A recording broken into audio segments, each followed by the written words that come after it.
ഇത് ദൈവരാജ്യത്തേക്കുള്ള ഒരു ഓർഡിനറി ബസ്സാണ്. അതുപക്ഷെ നിങ്ങളെ ഒറ്റയടിക്ക് അങ്ങ് ദൈവരാജ്യത്തിലേക്ക് എത്തിക്കുകയല്ല ചെയ്യുന്നത്, മറിച്ച് യഹൂദ ക്രൈസ്തവ വിശ്വാസങ്ങളിലെ ദൈവരാജ്യ സങ്കല്പങ്ങളുടെ ആവിർഭാവത്തിലേക്കും വികാസത്തിലേക്കും അതിൻ്റെ പരിണാമത്തിലേക്കും ഒക്കെയാണ്. അതിനായി നമുക്ക് ഈ തെക്ക് പടിഞ്ഞാറ് ഏഷ്യയുടെ പൗരാണിക ചരിത്രത്തിലൂടെ കുറേയേറെ സഞ്ചരിക്കേണ്ടി വരും. പരമബോറും കുറച്ച് ബുദ്ധിമുട്ടുള്ളതുമായ ഒരു യാത്രയായിരിക്കും അതെന്ന് പ്രത്യേകം പറയണ്ടല്ലോ. അതുമാത്രമല്ല, ബൈബിൾ പഴയ നിയമത്തിലൂടെയും പുതിയ നിയമത്തിലൂടെയും നമുക്ക് കുറച്ചധികം സഞ്ചരിക്കേണ്ടിയും വരും. വിശ്വാസികളെ സംബന്ധിച്ചിടത്തോളം അതും അത്ര സുഖകരമായി കൊള്ളണമെന്നില്ലല്ലോ. കാരണം അവരാഗ്രഹിക്കുകയോ പ്രതീക്ഷിക്കുകയോ ചെയ്യുന്ന ഒന്നും ആയിരിക്കില്ല ചിലപ്പോൾ ഈ യാത്രയിൽ അവർ കാണാൻ പോകുന്നത്. അതുകൊണ്ട് ഇവിടെ ഇറങ്ങുകയായിരിക്കും നിങ്ങൾക്ക് നല്ലത്. അത് ആദ്യമേ തന്നെ പറഞ്ഞേക്കാം. അതല്ല, ഇനി കുറച്ച് ദൂരം യാത്ര ചെയ്ത് നോക്കിയിട്ട് ഇത് ശരിയാവില്ലെന്ന് തോന്നിയാൽ അപ്പോൾ വഴിയിലിറങ്ങിയാൽ മതിയെങ്കിൽ അങ്ങനെയും ആവാം. പക്ഷേ ഒരു കാര്യം പറഞ്ഞേക്കാം, പിന്നീട് ഈ മതവികാരം വ്രണപ്പെട്ടു എന്നൊന്നും പറഞ്ഞ് വഴക്കിന് വന്നേക്കരുത്. അപ്പോൾ നമ്മൾ സ്റ്റാർട്ട് ചെയ്യുകയാണ്. ആദ്യം തന്നെ നമുക്ക് ബൈബിളിലേക്ക് കടക്കാം. ഈ ബൈബിളിലെ വിവരണങ്ങളനുസരിച്ച് ഇസ്രായേൽ എന്ന രാഷ്ട്രം അതിൻ്റെ പ്രതാപത്തിൻ്റെയും പ്രശസ്തിയുടെയും പരകോടിയിൽ നിലനിന്നിരുന്നത് ഈ ദാവീദിൻ്റെ കാലത്താണ്. ഇസ്രായേൽ ജനതയിലെ 12 ഗോത്രങ്ങളും അന്ന് ഒറ്റക്കെട്ടായി നിൽക്കുകയായിരുന്നു. ഏതാണ്ട് ഒരു 1000 BCE ഒക്കെയാണ് ഇദ്ദേഹത്തിൻ്റെ ജീവിതകാലമായിട്ട് നമുക്ക് കരുതാൻ പറ്റുക. ബൈബിളിലെ ദൈവമാണെങ്കിൽ ഈ ദാവീദുമായി അക്കാലത്ത് എന്നേക്കും നിലനിൽക്കുന്ന ഒരു ഉടമ്പടിയിൽ സ്വമേധയായി ഏർപ്പെടുകയാണ്. നിൻ്റെ കുടുംബവും രാജത്വവും എൻ്റെ മുമ്പിൽ സ്ഥിരമായിരിക്കും, നിൻ്റെ സിംഹാസനം എന്നേക്കും നിലനിൽക്കും. ഇതാണ് ഒരു വാക്യം. അല്ലെങ്കിൽ നിൻ്റെ സന്തതികളെ ഞാൻ സുസ്ഥിരമാക്കും, അവർ നിൻ്റെ സിംഹാസനത്തിൽ എന്നേക്കും വാഴും എന്നൊക്കെയാണ് സർവേശ്വരൻ അരുളി ചെയ്യുന്നത്. വെറുതെ ഇങ്ങനെ പറഞ്ഞു പോവുക മാത്രമല്ല ദൈവം ചെയ്യുന്നത്. കൊട്ടേഷനാണ് ഇനിയും, അവനോടുള്ള എൻ്റെ ഉടമ്പടി സുസ്ഥിരമായിരിക്കും, ഞാൻ അവൻ്റെ രാജവംശത്തെ ശാശ്വതമായി നിലനിർത്തും, അവൻ്റെ സന്തതികൾ ആകാശമുള്ളിടത്തോളം കാലം രാജാക്കന്മാരായിരിക്കും എന്ന തരത്തിലുള്ള ഒട്ടനേകം വാഗ്ദാനങ്ങളും ദൈവം ഈ ദാവീദിന് നേരെ നീട്ടുന്നുണ്ട്. അതുമാത്രമല്ല, ഇനിയും അവൻ്റെ സന്തതികൾ തൻ്റെ നിയമം ഉപേക്ഷിക്കുകയോ ചട്ടങ്ങൾ ലംഘിക്കുകയോ കൽപ്പനകൾ അവഗണിക്കുകയോ ഒക്കെ ചെയ്താൽ പോലും എന്തെങ്കിലും ശിക്ഷകളൊക്കെ കൊടുക്കുമെന്നല്ലാതെ താൻ ഉച്ചരിച്ച വാക്കിന് വ്യത്യാസമൊന്നും ഉണ്ടാവില്ലെന്നും താൻ തൻ്റെ ഉടമ്പടി ലംഘിക്കുന്ന പ്രശ്നമേ ഇല്ലെന്നും ദൈവം ശപഥം ചെയ്യുന്നുണ്ട്. ഈ ദാവീദിൻ്റെ പുത്രനായ സോളമനും പ്രശസ്തിയുടെയും പ്രതാപത്തിൻ്റെയും കാര്യത്തിൽ ഒട്ടും പിന്നിലായിരുന്നില്ല. ബൈബിളിലെ വിവരണങ്ങൾ അനുസരിച്ച് അതിഗംഭീരമായ ഒരു ദേവാലയം ജെറുസലേമിൽ പണി കഴിപ്പിക്കുന്നത് ഈ സോളമനാണ്. പക്ഷേ ഈ നമ്മളീ പറയുന്ന ദാവീദും സോളമനും ഒക്കെ ഈ പറയുന്ന കാലഘട്ടത്തിൽ യഥാർത്ഥത്തിൽ ജീവിച്ചിരുന്ന രാജാക്കന്മാർ തന്നെയാണോ എന്ന കാര്യത്തിൽ വലിയ ഉറപ്പൊന്നുമില്ല കേട്ടോ. അക്കാലത്തെ അസീറിയൻ രേഖകളിലോ ബാബിലോണിയൻ രേഖകളിലോ ഈജിപ്ഷ്യൻ റെക്കോർഡ്സിലോ ഒന്നും തന്നെ ഇവരെക്കുറിച്ചൊന്നും യാതൊരു പരാമർശവുമില്ല എന്നത് തന്നെ പ്രധാന കാരണം. എന്ന് മാത്രമല്ല, ആ കാലഘട്ടത്തിലെ ആർക്കിയോളജിക്കൽ അടരുകളിലും ബൈബിളിൽ പറയുന്ന രീതിയിലുള്ളൊരു ഗാംഭീര്യത്തോടെ അങ്ങനെ ഒരു രാജ്യം അവിടെ അത്ര പ്രതാപത്തോടെ നിലനിന്നിരുന്നതിൻ്റെ യാതൊരു സൂചനകളും നമുക്കിതുവരെ കിട്ടിയിട്ടുമില്ല. ഏതായാലും ഈ സോളമൻ്റെ മകനെന്ന് ബൈബിൾ പറയുന്ന റഹബോവാം എന്നൊരു രാജാവിൻ്റെ കാലത്ത് തന്നെ കാര്യങ്ങൾ കൈവിട്ടു പോകാൻ തുടങ്ങി. BC 922 ഇസ്രായേലിലെ 12 ഗോത്രങ്ങളിൽ 10ഉം ജെറോബോവാം എന്നൊരാളുടെ നേതൃത്വത്തിൽ രാജാവിനോട് കലഹിച്ച് രാജ്യം തന്നെ രണ്ടായിട്ട് പിളർത്തി. അങ്ങനെ യഹൂദന്മാരുടെ രാജ്യം നോർത്തേൺ കിങ്ഡം ഓഫ് ഇസ്രായേൽ എന്നും സതേൺ കിങ്ഡം ഓഫ് ജൂത എന്നും പേരുള്ള 2 രാജ്യങ്ങളായിട്ട് വേർപെട്ടു. ഇന്ത്യയും പാകിസ്ഥാനും എന്ന പോലെ അവർക്കിടയിൽ മിക്കവാറും ശത്രുതയും നിലനിന്നു. അങ്ങനെ കൊച്ചുമകൻ്റെ കാലമായപ്പോൾ തന്നെ ദാവീദിന് കിട്ടിയ എടുത്താ പൊങ്ങാത്ത വാഗ്ദാനങ്ങളുടെ കാര്യത്തിൽ സംശയങ്ങൾ ഉയരാൻ തുടങ്ങി. പക്ഷേ ഇനി അങ്ങോട്ട് ഇസ്രായേൽ ജനത നേരിടാൻ പോകുന്ന പ്രതിസന്ധികളുമായി തുലനം ചെയ്യുമ്പോൾ ഈ പിളർപ്പും ശത്രുതയും ഒക്കെ താരതമ്യേന നിസ്സാരമായൊരു സംഭവമായിരുന്നു എന്ന് പറയേണ്ടി വരും. നമ്മൾ ഇതുവരെ പറഞ്ഞ സംഭവങ്ങളുടെ എല്ലാം പ്രധാന സ്രോതസ്സ് ബൈബിളിലെ വിവരണങ്ങൾ മാത്രമായിരുന്നു. പക്ഷേ ഇനി അങ്ങോട്ടുള്ള കാര്യങ്ങളുടെ സ്ഥിതിയിൽ കുറച്ചൊക്കെ വ്യത്യാസമുണ്ട്. ഈ ബൈബിൾ മുന്നോട്ട് വയ്ക്കുന്ന അവകാശവാദങ്ങളെ നമുക്ക് മറ്റ് ചരിത്ര രേഖകളുമായി തട്ടിച്ചു നോക്കാൻ പറ്റും. അത് ചിലപ്പോൾ അസീറിയൻ രേഖകളാവാം, അല്ലെങ്കിൽ ബാബിലോണിയൻ രേഖകളാവാം, അതും അല്ലെങ്കിൽ ഈജിപ്ഷ്യൻ രേഖകളാവാം. ബൈബിൾ മാത്രം പറയുന്നത് കേട്ടിട്ട് കാര്യങ്ങൾ തീരുമാനിക്കേണ്ട എന്നർത്ഥം.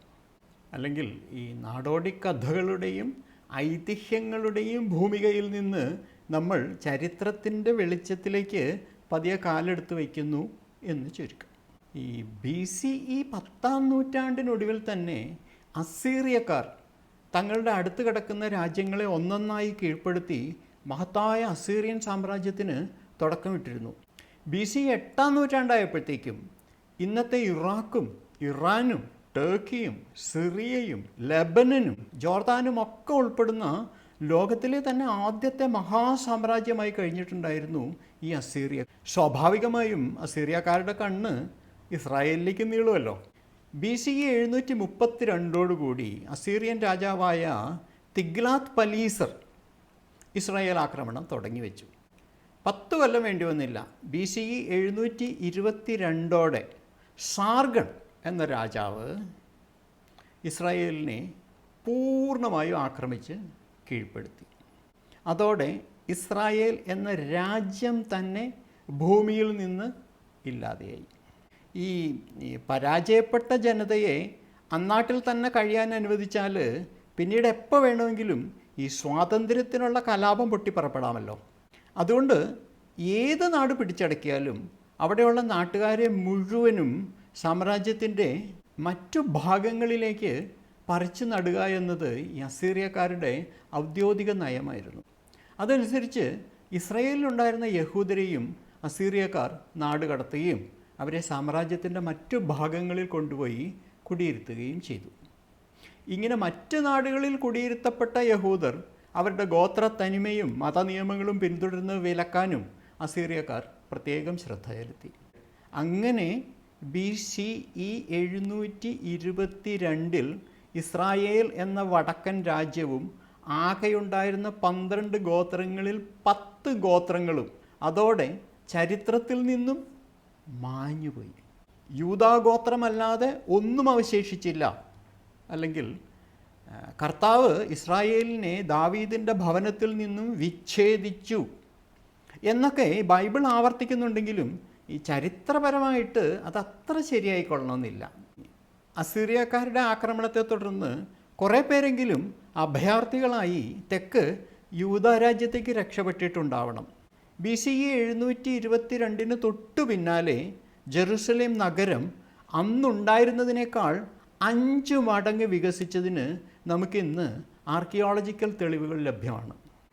ഒരു പക്ഷേ ഇങ്ങനെ ഈ വടക്കൻ ഇസ്രായേലിൽ നിന്നും രക്ഷപ്പെട്ടു വന്ന യഹൂദരെ ഉൾക്കൊണ്ടതുകൊണ്ടാകാം നഗരത്തിന് ഇത്രയും വലിപ്പം ഈ കാലയളവിൽ ഉണ്ടായത്. അതുമാത്രമല്ല, തെക്ക് ഈ യൂദാ ഗോത്രത്തിൻ്റെ ടെറിറ്ററിക്ക് ഉള്ളിലാണ് ഷിമിയോൺ ഗോത്രക്കാരുടെ ഭൂപ്രദേശം നിലനിന്നിരുന്നത്. ആ സ്ഥിതിക്ക് ഈ തെക്ക് കിടക്കുന്ന ഇവരെങ്ങനെയാണ് ഈ നഷ്ടപ്പെട്ടു പോയ വടക്കൻ ഗോത്രങ്ങളിൽ പെട്ടത് എന്ന ചോദ്യവും ബാക്കിയാണ്. അതവിടെ നിൽക്കട്ടെ. ഏതായാലും അവിടെ ഉണ്ടായിരുന്ന പല യഹൂദ ഗോത്രങ്ങളും അതോടെ നാമാവശേഷമായി എന്ന കാര്യത്തിൽ തർക്കമില്ല. അങ്ങനെ ഇസ്രായേൽ എന്ന രാജ്യവും ഇസ്രായേലി ജനതയിലെ പല പല ഗോത്രങ്ങളും BCE 722 ചരിത്രത്തിൽ നിന്ന് മാഞ്ഞു പോയെങ്കിലും അപ്പോഴും തെക്ക് ഈ യൂദ എന്ന രാജ്യവും അതിൻ്റെ തലസ്ഥാനമായ ജെറുസലേമും വലിയ പരിക്കൊന്നുമില്ലാതെ നിലനിന്നിരുന്നു. പക്ഷെ വലിയ താമസമില്ലാതെ അവരും ഈ അസീറിയക്കാർക്ക് കപ്പം കൊടുത്ത് പുലരുന്ന ഒരു സാമന്ത രാജ്യമായിട്ട് മാറി. യഹോവയുടെ തികഞ്ഞ ഭക്തനായ ഹെസക്കിയ എന്നൊരു രാജാവായിരുന്നു അന്ന് രാജ്യം ഭരിച്ചിരുന്നത്. ഈ BCE 701 അയാൾ ഈ അസീറിയക്കാർക്കുള്ള കപ്പം കൊടുക്കൽ അങ്ങ് നിർത്തി. അസീറിയൻ രാജാവായിരുന്ന സെന്നാകെറിബ് ഒട്ടും വൈകിച്ചില്ല. അപ്പം തന്നെ യൂദാ രാജ്യം ആക്രമിക്കാൻ പുറപ്പെട്ടു. പക്ഷെ അത് കേട്ട് കുലുങ്ങേണ്ട കാര്യം ഈ ഹെസക്കിയ രാജാവിനില്ലല്ലോ. ഈ സെന്നാകെറിബ് ആരാ? വെറും ഒരു മനുഷ്യ രാജാവ്. താനോ കർത്താവിൻ്റെ സ്വന്തം നഗരമായ ജെറുസലേമിൻ്റെ സിംഹാസനത്തിലിരിക്കുന്ന ദാവീദിൻ്റെ പിൻതലമുറക്കാരൻ. അതുകൊണ്ട് തന്നെ ഈ ഹെസക്കിയ തൻ്റെ ജനത്തോട് വിളിച്ചു പറഞ്ഞു, കൊട്ടേഷനാണ്, ഈ അസീറിയ രാജാവിനെയും കൂടെയുള്ള സൈന്യത്തെയും കണ്ട് ഭയപ്പെടരുത്, പരിഭ്രമിക്കുകയും അരുത്. അയാളുടെ കൂടെയുള്ളവരെക്കാൾ ശക്തനായ ഒരാൾ നമ്മുടെ കൂടെയുണ്ട്. മനുഷ്യരുടെ കൈക്കരുത്താണ് അയാൾക്കുള്ളത്, എന്നാൽ നമ്മോട് കൂടെയുള്ളത് നമ്മുടെ ദൈവമായ സർവേശ്വരനാണ്. അവിടുന്ന് നമ്മെ സഹായിക്കുകയും നമുക്ക് വേണ്ടി യുദ്ധം ചെയ്യുകയും ചെയ്യും. ഈ ഹെസക്കിയ രാജാവിൻ്റെ ആത്മവിശ്വാസവും പ്രഖ്യാപനവുമൊക്കെ ഗംഭീരമായിരുന്നു. പക്ഷേ യൂദാ രാജ്യത്തിലെ പ്രധാന നഗരങ്ങൾ ഒന്നൊന്നായി ആക്രമിച്ച് കീഴടക്കി BCE 701 സെന്നാകെറിബ് ലാക്കിഷിലെത്തി. ജെറുസലേം കഴിഞ്ഞാൽ യൂദാ രാജ്യത്തിലെ ഏറ്റവും പ്രധാന നഗരമായിരുന്നു അന്ന് ലാക്കിഷ്. പിന്നെ നടന്നത് ചരിത്രത്തിലെ തന്നെ ഏറ്റവും ക്രൂരമായ ആക്രമണങ്ങളിൽ ഒന്നാണ്. ഒട്ടനവധി പേരെ നിർദാക്ഷിണ്യം വധിച്ചു.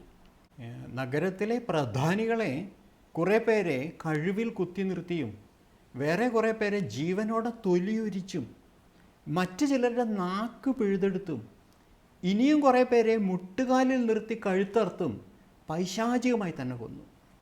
എന്നിട്ട് ആ കാഴ്ചകൾക്ക് നടുവിലൂടെ ലാക്കിഷ് നഗരവാസികളിൽ ബാക്കിയായവരെയെല്ലാം കുഞ്ഞു കുട്ടി പരാതിനടക്കം ആട്ടിത്തെളിച്ച് അടിമകളായി കൊണ്ടുപോയി. ഈ കാഴ്ചകളെല്ലാം തൻ്റെ പടക്കളത്തിലെ താൽക്കാലിക സിംഹാസനത്തിലിരുന്ന് സെന്നാകെറിബ് ആസ്വദിച്ച് തന്നെ കണ്ടു. ഈ അസീറിയൻ തലസ്ഥാനമായ നിനവയിലെ രാജകൊട്ടാരത്തിൻ്റെ വിശാലമായ ചുമരുകളിൽ ഈ ആക്രമണത്തിൻ്റെ വിശദമായ കാഴ്ചകൾ സെന്നാകെറിബ് ഗംഭീരമായി കൊത്തിവെച്ചിരുന്നു. ചുമരുകളുടെ തറ മുതൽ സീലിംഗ് വരെ ഏതാണ്ട് 5 മീറ്റർ ഉയരവും 12 മീറ്റർ വീതിയുമുള്ള വലിയ ചുമർചിത്രങ്ങളായിരുന്നു അവ. ഇന്നത്തെ ബ്രിട്ടീഷ് മ്യൂസിയത്തിൽ ലാക്കിഷ് റിലീഫ്സ് എന്ന പേരിൽ അത് സൂക്ഷിച്ചു വച്ചിട്ടുണ്ട്.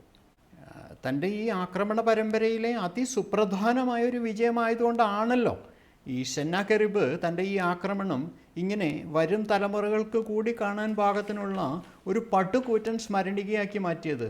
പക്ഷെ ബൈബിളിൽ നമുക്ക് ഈ ലാക്കിഷ് ആക്രമണത്തിൻ്റെ വിവരങ്ങൾ കാണാനേ കിട്ടില്ല. ഏതായാലും ഈ ലാക്കിഷ് ആക്രമിച്ച് കീഴടക്കിയതിന് പിന്നാലെ സെന്നാകെറിബ് ജെറുസലേം ലക്ഷ്യമാക്കി നീങ്ങാൻ തുടങ്ങി. സെന്നാകെറിബ് ജെറുസലേമിൽ എത്തിയാൽ തൻ്റെ ഗതി എന്താവുമെന്ന് നല്ല നിശ്ചയമുണ്ടായിരുന്ന ഹെസക്കിയ രാജാവ് സെന്നാകെറിബിന് മുമ്പിൽ മുട്ടുമടക്കി. അസീറിയൻ രാജാവ് ആവശ്യപ്പെടുന്നത് എന്തും കപ്പമായി തന്നുകൊള്ളാമെന്നും തന്നെ ഉപദ്രവിക്കരുതെന്നും താണ് കേണപേക്ഷിച്ചു ഹെസക്കായ. അങ്ങനെ ഈ സെന്നാകെറിബ് ആവശ്യപ്പെട്ട 30 താലന്ത് സ്വർണവും 300 താലന്ത് വെള്ളിയും ആനക്കൊമ്പിൽ പണിയെഴുപ്പിച്ച ഫേണിച്ചറും ഹെസക്കിയ സെന്നാകെറിബിൻ്റെ മുമ്പിൽ അടിയറവ് വെച്ചു. ഈ 30 താലന്റ് സ്വർണം എന്ന് വെച്ചാൽ അത് ഏകദേശം 1 ടണ്ണിന് മുകളിൽ വരും. അപ്പോൾ 1 ടണ്ണിന് മുകളിൽ സ്വർണവും 10 ടണ്ണിന് മുകളിൽ വെള്ളിയും, ഇത്രയാണ് അടിയറവ് വെച്ചത്. അത് പോട്ടെ, അത് പിന്നെ എന്തെങ്കിലും ആട്ടെ, സ്വർണ്ണവും വെള്ളിയൊക്കെ അല്ലേ ഉള്ളൂ എന്നെങ്കിലും വയ്ക്കാം. അത് കൂടാതെ സ്വന്തം പുത്രിമാരെയും തൻ്റെ അന്തഃപുരത്തിലെ സുന്ദരികളായ സ്ത്രീകളെയും സെന്നാകെറിബിന് മുമ്പിൽ കാഴ്ചവെക്കേണ്ടി വന്നു ഹെസക്കിയ രാജാവിന്. സ്വന്തം പെൺമക്കളെയും രാജ്ഞിമാരെയും സെന്നാകെറിബിന് മുമ്പിൽ കാഴ്ചവെക്കേണ്ടി വന്നു ഹെസക്കിയ രാജാവിന്. ഏതായാലും അങ്ങനെ തൽക്കാലം തലനാരിഴയ്ക്ക് ജെറുസലേം നഗരം രക്ഷപ്പെട്ടു. ഈ ലാക്കിഷ് ആക്രമണത്തിൻ്റെ കാര്യം മുക്കിയതുപോലെ ഈ പെൺമക്കളെയും അന്തഃപുര സ്ത്രീകളെയും യഹൂദ രാജാവ് സെന്നാകെറിബിന് മുമ്പിൽ അടിയറവ് വെച്ച കാര്യവും ബൈബിളിൽ നിങ്ങൾക്ക് കാണാൻ കഴിയില്ല കേട്ടോ. പക്ഷെ അതും രേഖയാക്കി നമുക്ക് കാണാൻ പാകത്തിന് സൂക്ഷിച്ച് വെച്ച് കളഞ്ഞു സെന്നാകെറിബ്.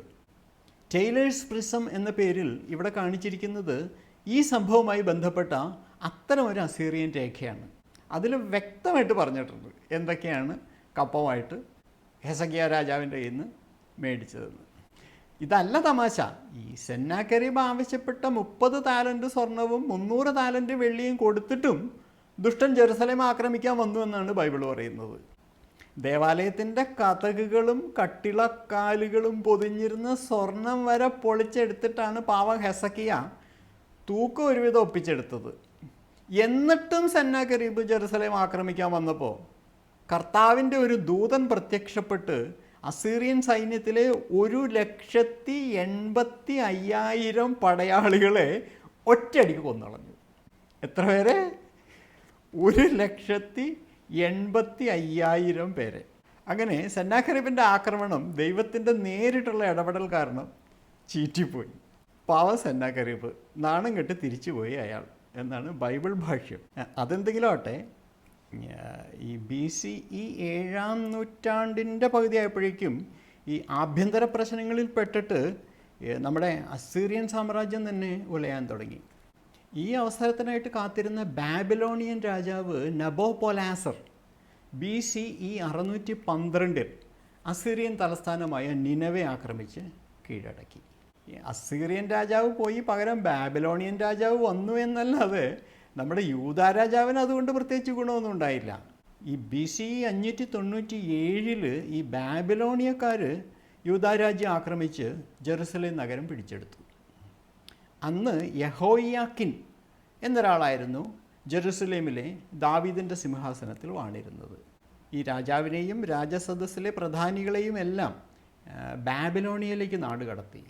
എന്നിട്ട് തങ്ങളുടെ ആജ്ഞാനുവർത്തിയായ സെഡക്കിയ എന്നൊരാളെ പകരം ദാവീദിൻ്റെ സിംഹാസനത്തിൽ പ്രതിഷ്ഠിച്ചു. 10 കൊല്ലം കഴിഞ്ഞപ്പോഴേക്കും BC 587 ഈ സെഡക്കിയ രാജാവും ബാബിലോണിയൻ രാജാവിനെതിരെ കലാപക്കൊടി ഉയർത്തി. ബാബിലോണിയൻ രാജാവായിരുന്ന നെബൂഖദ്നേസറും ഒട്ടും വൈകിച്ചില്ല. ഉടനെ തന്നെ ജെറുസലേം ലക്ഷ്യമാക്കി തൻ്റെ പടയെ നയിച്ചു. കൂടുതൽ നീട്ടുന്നില്ല, മാസങ്ങൾക്കുള്ളിൽ BCE 586 തന്നെ ജെറുസലേം വീണ്ടും വീണു. ഇത്തവണ ജെറുസലേം നഗരം വെറുതെ അങ്ങ് വീഴുകയല്ല ഉണ്ടായത്. ദൈവത്തിൻ്റെ സ്വന്തം നഗരം നെബൂഖദ്നേസർ ചുട്ട് ചാമ്പലാക്കി. സോളമൻ്റെ കാലം മുതൽ നിലനിന്നിരുന്ന ദൈവത്തിൻ്റെ മഹത്തായ ആലയം തകർത്ത് താരിപ്പണാക്കി. ആ പ്രദേശത്തുണ്ടായിരുന്ന ജനവാസ മേഖലകളെല്ലാം നിലംപരിശാക്കി. ഈ രക്ഷപ്പെടാൻ ശ്രമിച്ച സെഡക്കിയ രാജാവിനെ പിടിച്ചുകൊണ്ട് വന്ന് അയാളുടെ കൺമുന്നിൽ വെച്ച് അയാളുടെ ആൺമക്കളെ എല്ലാം ക്രൂരമായി കൊന്നു. എന്നിട്ടും പോരാഞ്ഞ് രാജാവിൻ്റെ കണ്ണുകൾ രണ്ടും ചൂഴ്ന്നെടുത്തു. എന്നിട്ട് ഒരു പട്ടിയെപ്പോലെ ചങ്ങലക്കിട്ട് ഇയാളെ ബാബിലോണിലേക്ക് ആട്ടിത്തെളിച്ചു കൊണ്ടുപോയി. രാജാവിനെ മാത്രമല്ല ഇങ്ങനെ നാടുകടത്തിയത്, യൂദാ രാജ്യത്തെ വരേണ്യവർഗത്തെ ഒന്നാകെ ബാബിലോണിലേക്ക് നാടുകടത്തി. സമൂഹത്തിലെ താഴെ തട്ടിലുള്ളവർ മാത്രമാണ് നാട്ടിൽ അവശേഷിച്ചത്. അങ്ങനെ യഹൂദരുടെ 1-ാം ദേവാലയ കാലഘട്ടം ഇവിടെ അവസാനിച്ചു. First temple period. യഹൂദരുടെ പ്രവാസകാലമെന്നും ബാബിലോണിയൻ പ്രവാസമെന്നും ഒക്കെ വിളിക്കപ്പെടുന്ന ചരിത്ര സംഭവം ഇവിടെയാണ് തുടങ്ങുന്നത്. പക്ഷേ വീണ്ടും സ്ഥിതിഗതികൾ തകിടം മറിയാൻ വെറും 50 കൊല്ലം പോലും വേണ്ടി വന്നില്ല. BCE 539 ആയപ്പോഴേക്കും പേർഷ്യക്കാരൻ സൈറസ് ഒരു വരവിങ് വന്നു.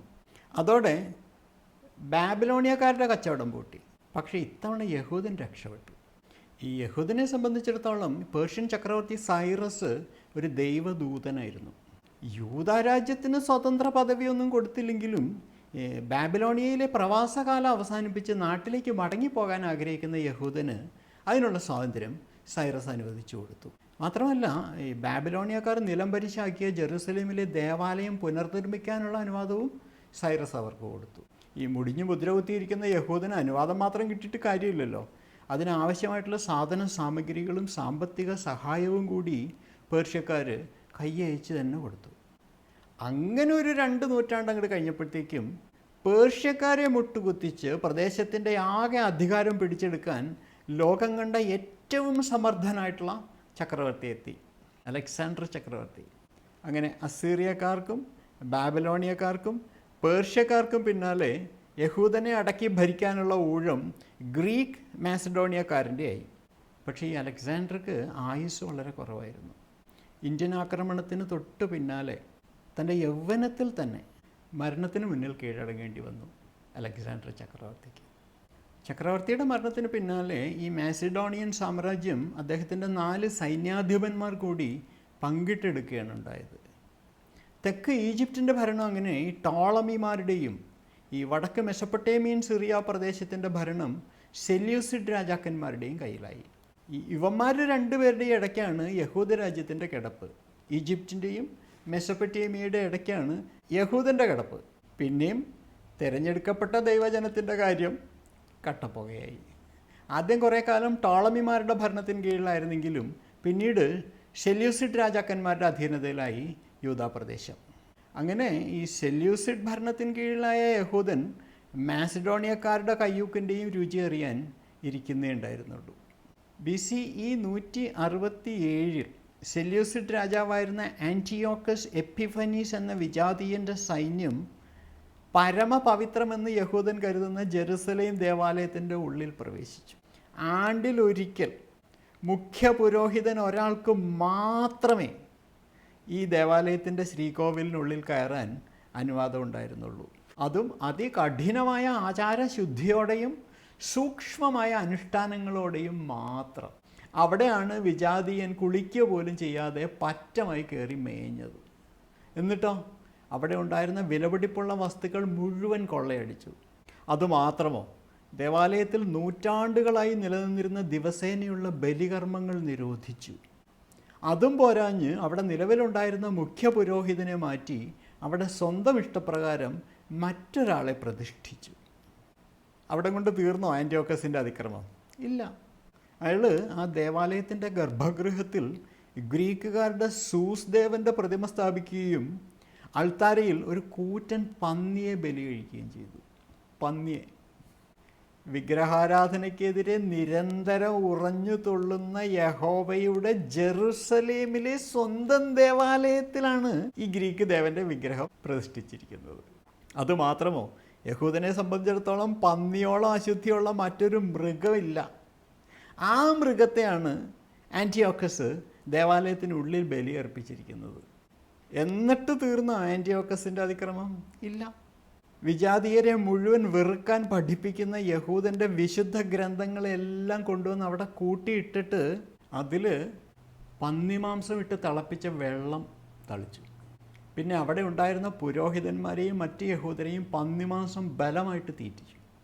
ഇതൊക്കെ പോട്ടെ, ദേവാലയത്തിൽ കാലാകാലങ്ങളായി കത്തിക്കൊണ്ടിരുന്ന കെടാവിളക്കും അയാൾ തല്ലിക്കെടുത്തി.